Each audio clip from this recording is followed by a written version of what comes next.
Good morning, everyone. Dr. Victoria Scorbo here, speaking to you from the Seeds of Transformation Healing Center in Wareham, Massachusetts. Today is Saturday, October 29th, and the moon is in Sag, at least until 9:22 this morning when it moves into Capricorn. It's a good thing for the moon to be in Capricorn today.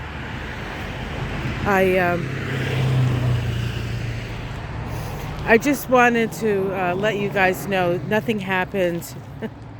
Nothing happened to this, but the piece of wood that was holding it up, as you can see, is all eaten.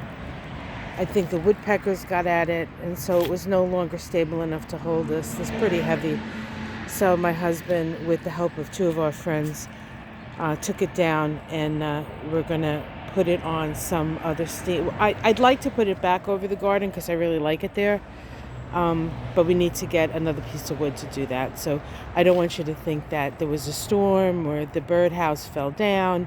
It was purposeful. So now that that's taken care of, because I know you guys worry, let's talk about the day.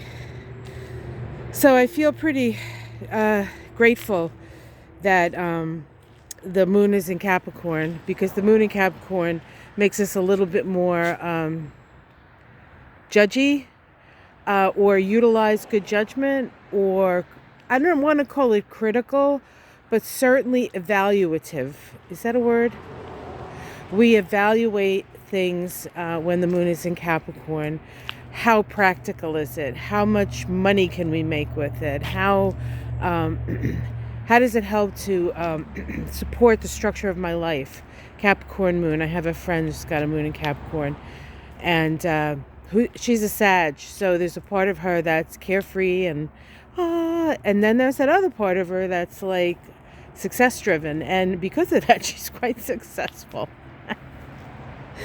Capricorn moons are good. I mean, I know they get a little bit of a bad rap because Capricorn is the opposite sign of Cancer, but as long as they have some other things that soften them up, they're usually pretty chill. For those of you who have Capricorn moons, I love you guys.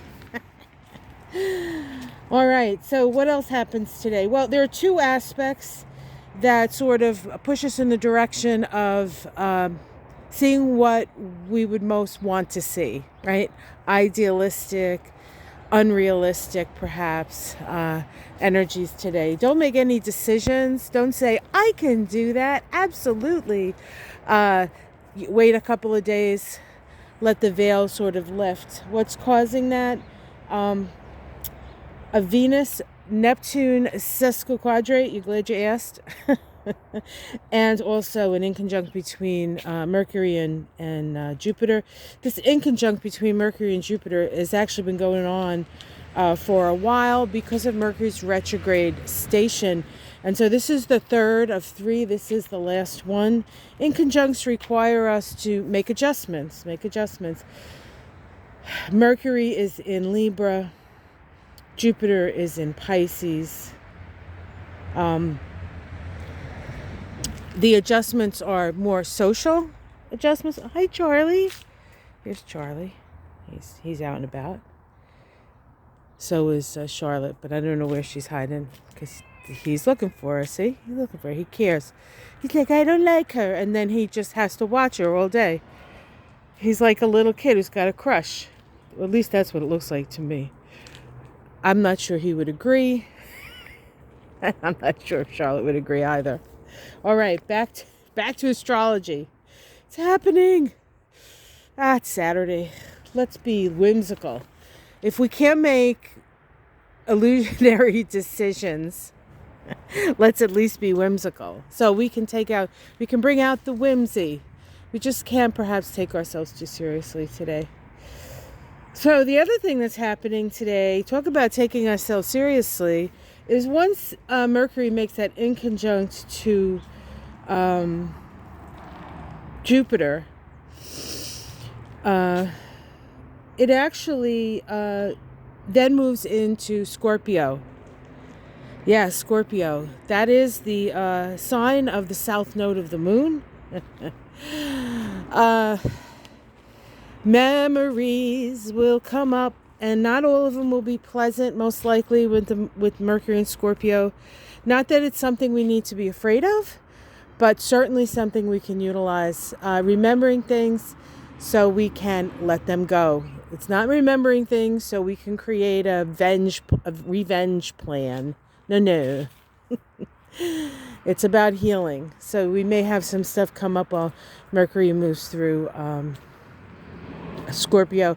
There a little over 2 weeks, I think, and then it was into Sag in the middle of November. A little, I think the 17th maybe, or something like that. So we have some time with Mercury and Scorpio. Mercury and Scorpio makes us all great detectives.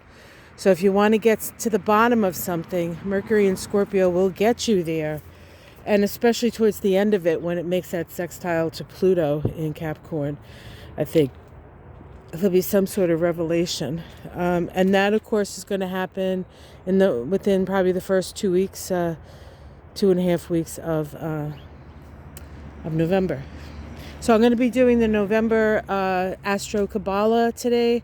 I'll probably do the numerology, the Kabbalah, like I do every month, and then the first week of November. So keep your eyes peeled for that.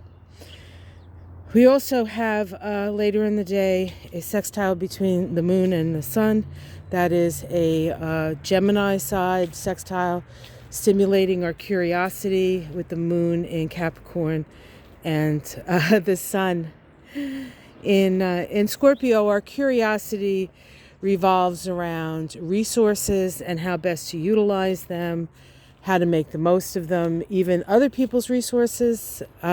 So that sounds kind of like maniacal, but Capricorn is great at utilizing other people's resources because they can see what other people are good at and they can utilize it for the benefit of, say, the company, but why not the benefit of the world, right? So it depends on what you're focused on. It depends on where you feel there is lack, because that's where you'll try to fill things in, right? Okay. And then the moon makes a sextile to Venus, because remember, Venus and the sun are still quite close to each other, moving together. So when something happens to the sun, then it happens to Venus. And that sextile is conversant. So it's late at night, but you might find yourself being rather chatty. And you can chat about your dreams. Just don't sign anything. Okay. All right, guys. I wish Charlotte was out because I wanted you to see Charlotte this morning. But this morning we see Charlie. Looking for Charlotte. Definitely looking for Charlotte. Is Charlotte under there? Is that what you're looking at? What's the matter? What's the matter, child? Listen to this conversation. What? Really? So what do you think of Charlotte? Yeah, she's okay? Where is she? Where'd she go? Are you hungry? You want to have some breakfast? That was a bird. That was a bird. Some breakfast, Charlie? You hungry? Yeah, let's go back in the house. It's cold. This is the conversation we're having. I'm coming. Yeah, I'm right behind you. Yeah, right here. You hungry? Come on, let's go up. Come up. Have some food. Come on, let's go. Come on. Come on, Charlie. Come on, you can do it. What do you want? It's like, don't. He just whacked me in the foot. He's such a brat. Come on, silly goose. Come on, let's go. Come on, Charlie. Time to eat breakfast. You don't want to miss out on breakfast, do you? I didn't think so. So the travails of Charlie. See you guys later. Bye.